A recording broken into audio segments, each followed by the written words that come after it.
Welcome to the From Battle to Business podcast. In this podcast, business coach and fellow veteran Dean Van Dyke will bridge the gap between service and civilian life, helping guide veteran business owners to supercharge their business and unlock hidden profits. You wouldn't go into battle alone, and now you don't have to in business. Let's get to it.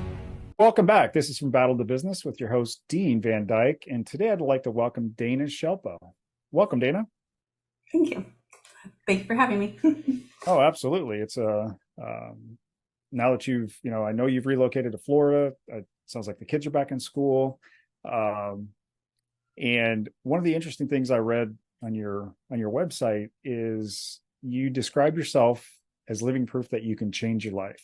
And that's always something that I think people think about, but can you share a pivotal moment in your journey that solidified that belief for you? So there's a few. So I've actually changed my life a few times, 4 to be exact. Wow. And I'm 39. So about every decade, I think I get this itch to just totally up and change everything.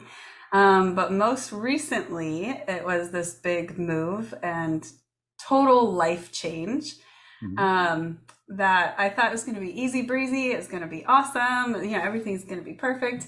And it's been kind of harder than I had expected, but it's all good. I don't regret any of it. But I went to my husband and I said, we need to move to Florida so we can put our children in this certain school. And, I won't even get into that whole topic about the school system, but that's why we chose to move from Colorado to Florida. Kudos to you. Thank you. And we had 4 businesses that we were running together, and we sold everything, the businesses, our house, 80% of our belongings, and road tripped out to Florida. And we lived in an RV for about 3 months until we really decided where we wanted to live. Because when we moved in Colorado, we actually bought our house sight unseen. And I said I would never do that again. So that's why we lived in the RV for a little bit, Sure. just to get a feel for the town. And it's a lot smaller than I had realized, a lot smaller than Grand Junction. But everybody's very, very nice in Florida. Everybody is very talkative. And so that's a nice change. Not that people aren't in Colorado, but it's just a different vibe here. But yeah, I actually work with a nonprofit now. So I'm freelancing for them, but I'm basically the director of everything right now. So I wear all hats in the nonprofit as well as pretty much at home. My husband is awesome and he helps a lot with the kids and cooking and cleaning and all of the household chores so that I can do all the things that I need to do. And then he actually started working as just project manager. Just total life change from the last 8 months, really. But yeah, a lot of people are like, oh my gosh, I wish I could do that. I wish I could do that. It's like, you can. Maybe don't do it all at one time. It's maybe my advice. That's the first time I've done everything all at once, just completely changed everything. But you can do it, and it is possible. And it seems really scary, but you never know what's on the other side. And if it doesn't work, you just go back. That's the way I see it. And, my daughter, so I actually have a 22-year-old daughter, and she was in Colorado. She moved to Texas. And I got questions of, oh my gosh, what is she going to do? What if it doesn't work? Or what if she's never been there before? I said, then she's coming back. Then it's fine. But how is she going to know if it's going to work if she doesn't do it? So that's how I see it. And that's, it's interesting. You mentioned your 22-year-old daughter, because our middle son, Jonathan, who's now 24, he was, searching. And I think during our last talk, he came to us and said, hey, I got a job as an IRS revenue agent. I'm moving to Minneapolis. We're like, what? And he was actually the last person. He's the last one that we thought would ever do that. And he did it for almost 12 months. He calls me I'm trying to think of the times. I don't think it was last December. well, maybe it was. Maybe it's been then. Yeah, I think it was last December. He calls and said, I quit. I'm like, whoa, wait, what? He goes, I've had enough. I can't do this anymore. And so kudos to your daughter, to moving to Texas. And and you're right, our kids are resilient no matter what the age are. They're resilient, more resilient than what we are at times. But you touched on it, you've had multiple businesses, and I believe those were all in Grand Junction, correct? Correct. Mm-hmm. So what drove you into so many different businesses, from a printing, landscaping, was it a childcare business too? Mm-hmm. Yeah. So what drove you guys into those? I mean, they're so diverse. I'm trying to, the printing business would help, but I'm trying to think how childcare and landscaping go together. Yeah. Yeah. So I have a 22-year-old daughter. I was previously married, got divorced. I said I'd never get married again, never have any more kids. That all changed when I met my now husband, and now we have 2 more children. They're 6 and almost 4. Okay. And when I found out I was pregnant again, I said I want to stay home with my daughter. Like, I want to stay home with this one, because I was really, really young whenever I had my first child. And so I was actually in high school. So I had to go back to high school 3 weeks after I had her. Had to go get a job, right? Like, it went from being totally dependent to totally independent with a dependent. And so I just said, I'm not doing that again. And I'm going to actually spend all of these moments with my children, but I needed income. So I opened a childcare. And that was the hardest job I've ever had. I mean, it's really rewarding. Sure. But you're all the roles. And so I guess I'm doing that now with the nonprofit, but I'm not taking care of 12 children, 5 and under, which was a lot. And so, and it was in my home, and I was working 50 hours a week plus, with children in my home and cleaning and all that stuff. So that's how that got started. And then my 2 daughters are 16 years apart. And then after we had her, I told my husband, I said, well, we can't have 2 only children. So I had my son, and he said, okay, so you went from 0 to 2. And so that's a whole different topic too. Again, changing your life completely. Sure. But then what happened was we got a Cricut machine. It's just like a, custom, like, you can cut vinyl out and you can do all this etching. You can do all these things, fun things on it. Oh, yes. I know what that is. Yeah. So I just bought it just for fun. And then COVID happened. And we couldn't do anything. So I just kept buying stuff. And I ended up buying so much stuff that I had to get it's called a dream cabinet. I don't know if anybody in your audience knows what that is, but it's this massive 9-foot cabinet that holds all these materials. And I just told my husband, I said, I have to turn this into a business. We have to start making money on this somehow. And so we did. So we turned it into a business, mainly just, to start friends and family and say, how can you make these? And one of my friends actually, it was really fun what we did because it was all custom. And so my friend came in and said, can you make our son's desk for school into a remote control, like an old school Nintendo remote control? And so we did. It was this huge project. And that was the big aha moment of, we could really do something big with this, because nobody's really making these massive projects with this. Right. So we turned it into this custom crafting business. And we were ending up making, 10 by 10 foot tents for farmers markets with people's logos so that they could really stand out. And it was a lot of fun. But then, with the whole move and moving into an RV, it was like, we can't take all this stuff. I mean, you could. You never say keep, but we could. But again, that was more storage, all that things. Right.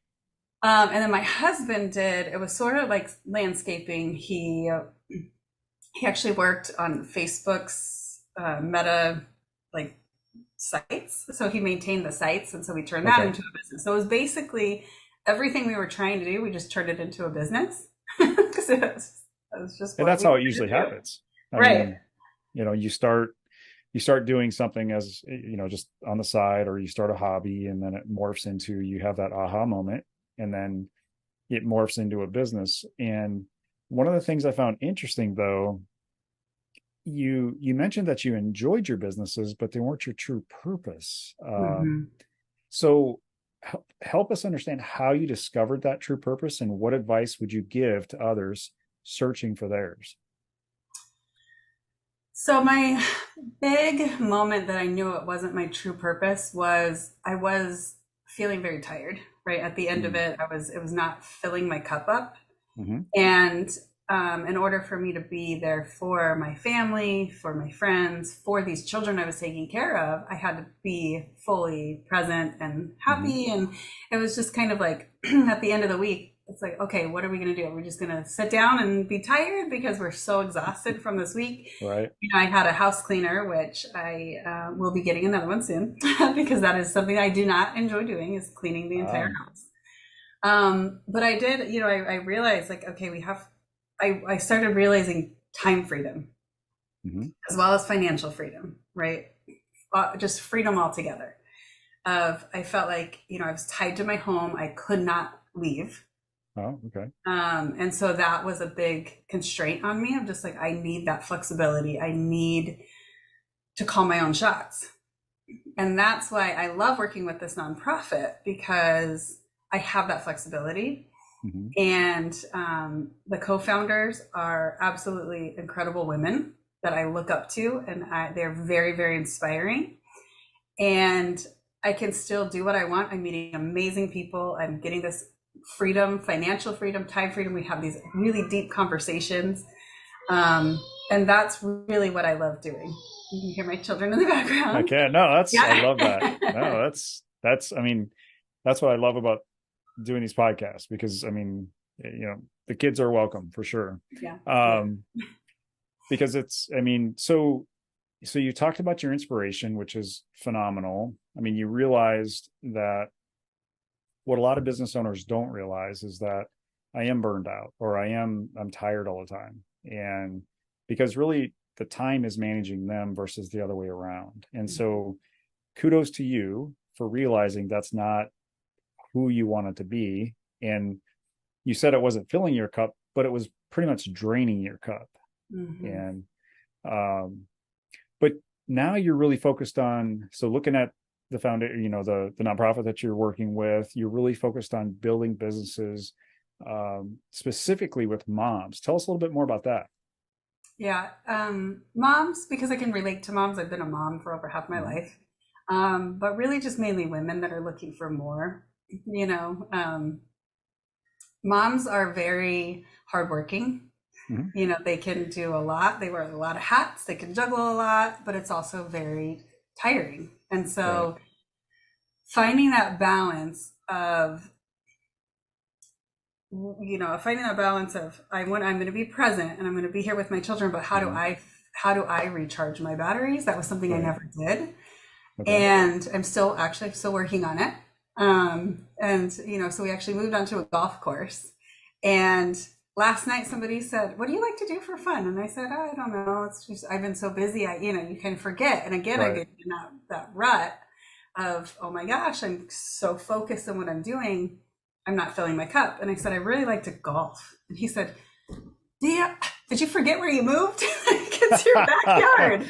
I said, I guess I did, you know. And so it's just like, my advice to anybody that's really, as you know, an entrepreneur in business, is carve out that time for yourself, for your family, for your spouse, because you can get so lost in the day-to-day tasks, and then you're back in that position, right? And knowing your limits of saying, you know, I don't really want to clean the house, so I'm going to hire a house cleaner. Like that, for, you know, maybe financially doesn't make sense, but mentally it makes a lot of sense.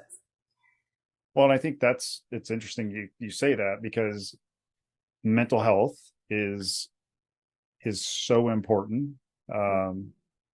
And, you know, knowing what your limits are, knowing where and, you know, how you need help. I mean,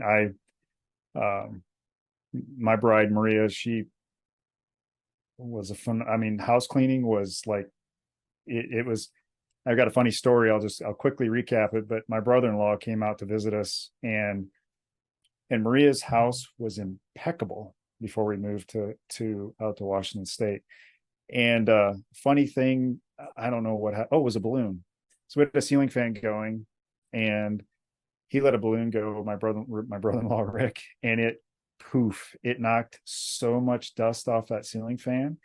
And it was hilarious because, he's no longer with us, but we always remember that. That's a memory we have. Mm-hmm.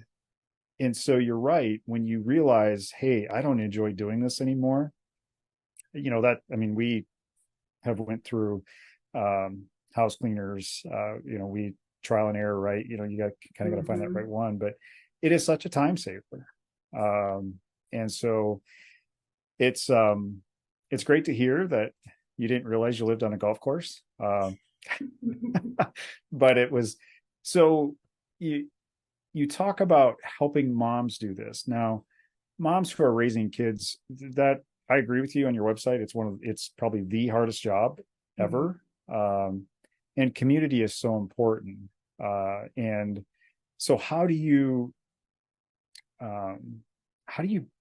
building that sense of community with, your target specifically being with moms? How are you building that today to help them feel part of a community? So it's just meeting other moms, meeting other women, talking to them. I actually met a woman, and she was very closed off, and I just started asking her about her. Right. And she reminded me of myself several Okay. years ago. Of every answer was, I don't know.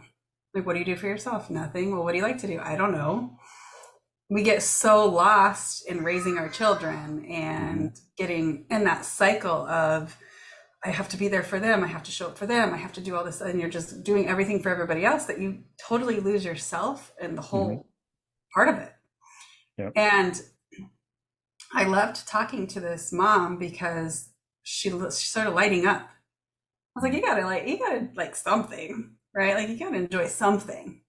And she finally was like, you know what? I really like to crochet. And I was like, guess who else does? My husband. I was like, nice. Which was very funny, but we laughed. And, I said, well, just do that, just start doing it whenever at night, like it'll start waking you up a little bit and finding more passions. And then saying, no, I don't really like to do that. Like, I don't enjoy swimming, but my kids do. So I'll sit next to them, but I watch them. But it's not something that I enjoy doing. So that's another one of the like bucket of, I'm going to spend time with them. They enjoy doing it. I'm going to spend that time with them. It's not something I really enjoy. So I'm going to make sure I carve some time out for myself to say, I'm going to go hit some, balls now that they are back in school. And I can do that because I have that flexibility with the job that I've chosen, right? It's not my business, but like I said, the co-founders are absolutely incredible. And I love working with them. I actually was traveling and I got really sick and I didn't tell anybody. Yeah, I didn't tell anybody. And I got on a meeting with them. And one of them stopped right immediately. They said, are you okay? And I was sitting in the lobby of this hotel, getting ready to check into my room. So like, just lay down. I was, and I said, actually, no, I'm not. I'm really sick. And they ended the entire meeting. They said, you are taking the next 2 days off. Do not do anything for the next 2 days because I need you for the rest of the week. And if I push you for 5 days, we're going to get maybe 20% of you. And just to have somebody in my corner that's, I'm freelancing and contracting and, so they're technically like, we're just working together. But for somebody to say that, just like, we're ending this, like, go rest, just that mental health piece and just that validation of, we need to be more supportive of other people in moms, and stop. It's okay. Just take a breath. Like, it's okay that your kids are screaming. It's okay. Like, it is. With my daughter being 22 out of the house, everybody says they grew up so fast. Like, I know, like, I do know firsthand, and these will all be memories at one point. And I have to remind myself of that too sometimes, when just being a mom and having all the balls up in the air, and it's just like, this is going to be a memory of, at one point they're going to be off to college and be like, so quiet. why is it so Yeah. quiet in here? When you're like, oh, it's too loud, so it's finding that, those, being present in those moments and saying, like, like making it fun too. Like we were doing homework Right. last night and my daughter was kind of melting down and she was trying to spell the word kid. She's in first grade, KID. And she goes, well, all the other kids. And I was like, you just said it. She was like, no, but all the other kids. And I said, you just said it again. What's the word? And she started laughing and she Nice. flew through the rest of it. And so it's just like checking yourself and saying, okay, it's okay. Yeah. Let's get through this together. And that's in everything, not just children, just life in general. Right. Right. That's right. I cried during homework too. I didn't enjoy it either, but it's just a As a parent or necessary, the child? both actually. Yeah, exactly. Well, the they the math curriculum changed. I don't exactly know when, not with our oldest, but with our middle and youngest. And our kids are 34. Oh boy, I'm going to get this wrong. No, I'm going to get it right. 34, 24, and 22, I think. And they changed that math curriculum. So they brought their math home and we're like, and they would do the math problems and we're like, how'd you get that answer? And like, don't you have to show your work? He goes, well, yeah, we'll show it. And I'm like, okay, but how did you get from point A to point B? And we're like, take me back to algebra. I'll do that. But yeah, it was so, yeah, I cried during both. Right. But so really with all these balls in the air, juggling these, I mean, moms do struggle, but you also talk about, not only having that freedom of independence, but that financial freedom. Tell us a little bit more about that. So the nonprofit that I work with is actually, it's called Women of Wealth. Mm-hmm. And they help women of all stages, ages, everything, just build a financial foundation through financial literacy. So the big thing why I can get behind this is because, yes, we all want to be financially free, but if you're not free in your mind and your time and your independence and your choices, then what is the money? Nothing, right? It's just money. It is what it is. Like if you can't spend it because you can't travel or you can't do the things you want to do, then it's not worth it. And so it's really building it from the inside out and then learning, okay, let's get you out of debt. What's the best approach that we can take to get you out of debt? Let's tackle this one thing at a time. And then when you're debt free, I spoke to somebody yesterday, she goes, I have 1 year left for my car and I'm not getting another one. I said, exactly. Like I'm driving this. People comment, why are you still driving this car? Because I don't have a car payment. And it still works. So I'm good. And so, it's just like changing that mindset around like financially free. People think I need $1 million to be financially free. No, you don't. Like, would it be lovely? Yes, it would be nice. But it's being debt free and not having a mortgage. And, I have a really good friend. She's 75. She's my 75-year-old best friend. Wow. And she just paid off her house. And she goes, this is amazing. This feels so good at 75. But I'm like, okay, let's position ourselves so that we're not 75 and still have a mortgage. Right? That's financial freedom. And then learning the skills of, we call it financial fluency. So it's really understanding money. How does it work? What kind, like moving your money to a different savings account so you're earning more interest, like make your money work for you. Right. And then once you get a hold of that, then let's start talking about some investments. Like what's the number one investment? It's real estate, right? But like right now, interest rates are high. So what we have to look at crowdfunding and syndication. And, so it's this shift as you really grow through your financial foundation of, all right, cool, I'm debt free. Now what am I going to do with this money? Let's start a certain savings account. Let's start making money. What am I going to do with that interest? I'm going to put it somewhere else to make more money. I'm going to diversify. How do I even do that? Well, you get with a group of people, in my case, of women, that teach you these things, that you can have this open, judgment-free space to ask those questions and not feel like you're asking something dumb, or I feel like I should know this, right? It's like there's no dumb questions when it comes to finances. Like, what is a syndication? I had to Google it a few times to realize, what is that exactly? and angel investing, like, well, what is that? All these new terms that I had never heard of Right. because I was taking Right. care of children. Mm-hmm. Like, I had the money, but I didn't have the time. And so now it's like, how can we have both and still, fulfill our purpose and what we were, sometimes it takes a long time. Why am I here? What am I doing here? And in my case, I feel that I can relate to a lot of people because of my journey that I've been on. Like I said, I've changed my life Mm-hmm. 4 times.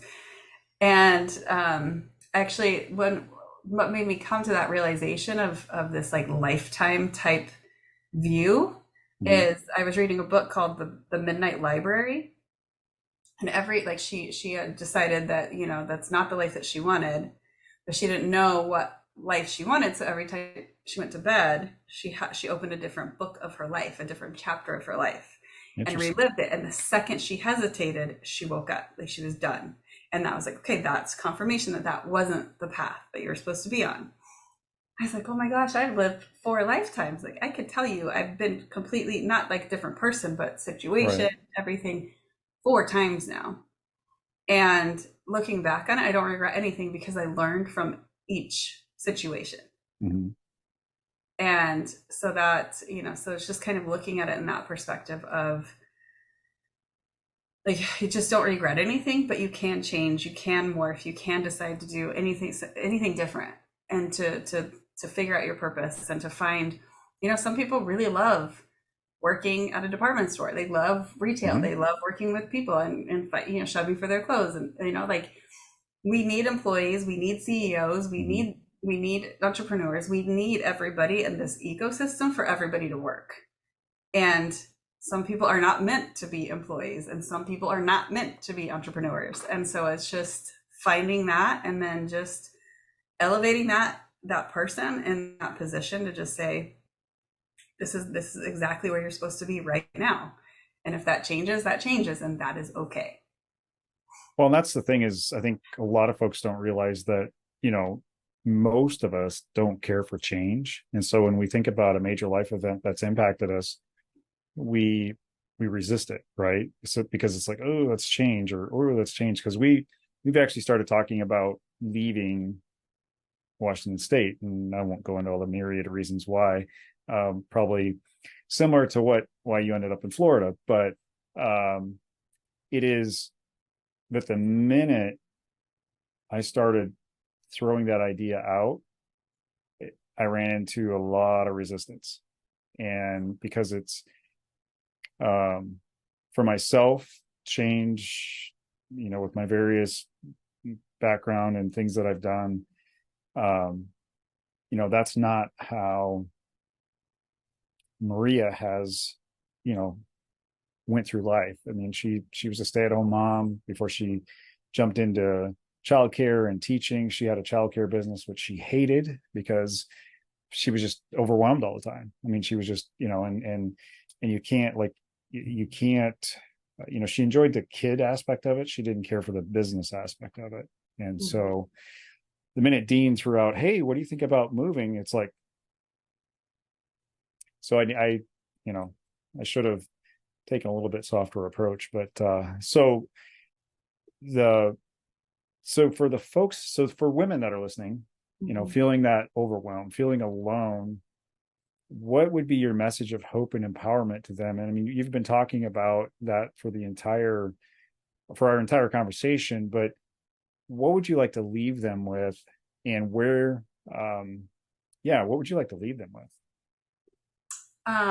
It's finding that connection, right? If you can always reach out to me, I'm always open to talk to people and can meet people. And like I said, judgment is not in my wheelhouse, because you could look at my life and totally judge every aspect of it, and I don't care, just because, like, it's something that I don't, it's not my place to judge anybody.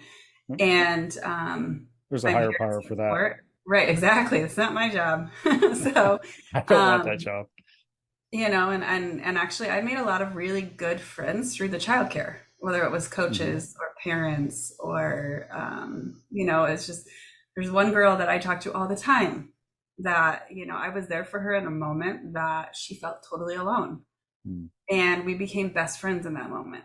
And it was just because I was just like, I was very concerned in that moment for her. And I dropped everything. My husband took everything, and he's incredible in that manner. I was just like, I got this. You go take care of that. Nice. And you just never know what's going to come out of it, and just connecting and feeling safe in the relationships that you are building, right? Like I used to think, I have to have all these friends, but then it's like, where is the real connection? Like, can I really rely on this person? Can I call them at any second and they'll be there for me? Do they really understand? And it's finding those relationships. And if you can't, then change your circle. I actually had somebody, and I know, again, change, right? That's scary. Yeah. But I actually had somebody tell me one time, they said, you were never the black sheep. You were just in the wrong circle. Oh, interesting. And that hit me like a ton of bricks. And I was like, wow, I always thought there was something wrong with me, but I was just with the wrong people and making the wrong decisions and trying to show up for other people and not myself. And, so that's why I was, I don't know who I am. Well, it's because you're trying to be somebody that you're not. And that is, that's powerful. Just because when we go to meet new people, when we get involved in new communities, it's, there's a song, I can't remember who sings it. It's a Christian band, but basically you put on that facade, and it's one of the things that, it is who you are. It's like, and we always want to be liked. That's at our core, that we always want to be liked. But at the end of the day, it's about that. And I think it was Jim Rohn who said, you are pretty much the 5 people that you surround yourself with. And I think in today's environment with the pandemic, and we're doing Zoom. Of course, we're doing Zoom because, you're half a country away from me. But it's become, I think, more of a challenge with, to build that sense of community, to build really deep relationships. I still have, when I was at Gateway many, many, many years ago, now that I think about it, I was in touch with 2 great friends. I've already lost one. Jay better not go anywhere. And if you're listening, Jay, you're not going anywhere. And but it's become tougher because I think we've got a whole generation that are heads down because we didn't see that freight train coming. So it is, social media it's not our friend, for one. And I think it's interesting how some of the tech leaders, create screen time, but heaven forbid we create screen time. No, I'm not going to go there today. But so I think, I've enjoyed, the conversation, and I know where to find you. I've got I've got your websites and everything, but where can my audience go to learn more about you? So these days I'm most active on LinkedIn. I say most active because I have taken a step back on social media. I am on all platforms. But like email, you can always email, connect through the website. I actually, on my website, if you share it, there's actually a link to connect with me either on WhatsApp or to actually schedule a call with me. And again, it's another Zoom, but that's one step to the connection, right? Of just like, hey, I'm feeling lost, or hey, my kids are having a meltdown, or I'm a single mom, and how do you do it? I've been all of that. I was a single mom for 15 years, even though I was married for a little bit of that. Like he was another child. So like I can relate to a lot of situations. Sure. But you can connect with me on LinkedIn. Like I said, other social media platforms, I don't check them all the time because that's another boundary that I'm setting for myself. That it wasn't so much that it was taking my time, it was taking my focus. And then I was like, what is happening? Why am I even watching this? What am I doing? Like, I've got other better things that I could be doing. And as you can see, I love books. And is that what that's behind? I'm kidding. Yes, no, I can see that. That's actually that's awesome. background. And all my black and white books are over there because they didn't fit. And yes, it's Nice. very organized. I like things in order. Sure. And so, it's just finding those things that you like, and instead of resisting it, Mm.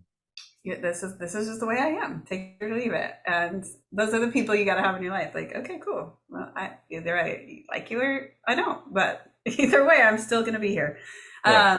But anyway, sorry, I got kind of on a Oh, tangent. no, it's all good. It's all good. But So yeah, definitely connect with me on any of those. So nice. Well, one of the things before we land the plane, so to speak, since I am training or learning to be a pilot, which is kind of scary. awesome.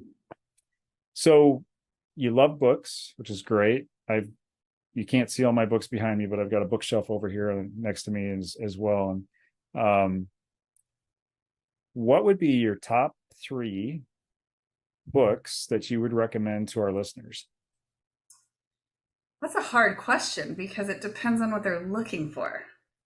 I just go with your gut. What have been the most impactful to you? Um, oh my goodness. So I would obviously say the Midnight Library because that Mhm. was one that really like struck a chord in me and saying, oh my gosh. Green Lights, from Matthew McConaughey. Love that book. Oh, so good. So I recommend reading it because I like to read it, Mm. but then also listening to it because it's him. And so he can so you're reading it while you're listening it to him, but like, so it's like watching a movie with him, but not really because you can just visualize all these things. I don't know. So that's really cool for me to kind of do at the same time. Nice. Yep. And then Viola Davis is one I just thought about. Finding Me by Viola Davis. Okay. She is an actress and she had a very, very hard life. It was a very hard book to read. But again, I listened to it while I was reading it because it was her narrating it. Okay. And it just gives you a better sense of it and you're more present. I feel like if I'm reading it and I'm listening, it's got my focus. Right. Can't really be doing much else. But that was a really inspirational book too, that she turned her life around. And I feel like maybe all 3 of those books they turned their life around. Matthew McConaughey was this, bongo playing, weed smoking, True. all these things. And now he's like this amazing motivational speaker. And, Mhm. change. And that's another thing, that changing your life and changing your situation, like you always have a choice. You can either stay or you can change, right? Very And you true. can turn that into something amazing, like being a motivational speaker or writing a book or, doing the things that you thought you never could do. Well, I think didn't he go without a movie or a script for like 18 or 24 months, like, while he was going through this or something? Yeah, I think he took a step back, but Because he moved his family to Texas from Hollywood, if I remember right, yeah, and that yeah, was yeah. a Talks about that in the book. that was a deal breaker for, I guess, producers or something. Yeah. But kudos. You're right. I mean, it sounds like the other 2 books I haven't read, but definitely have read Matthew's book, and I do enjoy listening to him as well as turning the page. I've Yes. not gotten into the e-reader thing yet. It's weird flipping pages on an iPad, but for some Yeah. that works great. But Yeah, I can't do the so e-reader either, but I can listen, yep. while I'm doing it. But I thought what was really cool about Matthew McConaughey's story, excuse me, my voice is starting to go, but was when he was in Dazed and Confused, that whole story, if you don't know it, I mean, I think you can even find it online. That his all right wasn't in the script. Half of the lines weren't even in the script. He was Right. supposed to have like one line, and they just loved him so much that he became a main character. It's just like, those are the kind of people I want to be around. Like, give me some of that charisma, give Yeah. me some of that energy. And because you can have a energy vampire or you can have somebody that like gives you life, right? And so Mm-hmm. it's really understanding that. And the last thing I'll say about that is change is finding those people that are sucking your energy versus giving you energy. Mm-hmm. And putting that line in the sand of saying, okay, you can be in my life for a little bit. Like, you're a 5-minute conversation type of person, or you're like a 3-week type of person I want to spend time with, Yeah. I actually met somebody. She's a best friend of mine. She actually lives in Canada. We didn't meet for 2 years, and we finally met in person. And when we told everybody, like, this is the first time we've actually met, people were there. No, there's no way. Like, there's no way that you just met, because we're that close. Wow. I mean, that goes to the power of connection, right? Mm-hmm. And just the power of being able to connect with somebody. And and so I greatly appreciate you for joining us today and From Battle to Business, but I'll give you the final word before we close out. Oh, thank you. I guess anything is possible. So I know that's, a saying, but anything is possible, and you can do absolutely anything if you put your mind to it, and you have the right people. Even if you don't, you can still do it, but it's much easier. I love the book, Everything is Figure Outable. I'm reading that now, and it's interesting, but I would agree. It may take you a while to get there, but pretty much anything is possible. And so really appreciate having you on the show. Thank you so much. And I wish you the best. And yes, we will definitely include your website in the show notes, and so folks can connect with you and you can share your wisdom. Awesome. Thank you. Thank you for having me. I really appreciate it. You bet. Thank you. Mm-hmm. Thanks for listening. In order to help others, please subscribe and share this show up with other veteran business owners in your network. If you want specific guidance, feel free to book a complimentary call with Dean at deanvandyke.com. Remember, you wouldn't go into battle alone, and now you don't have to in business.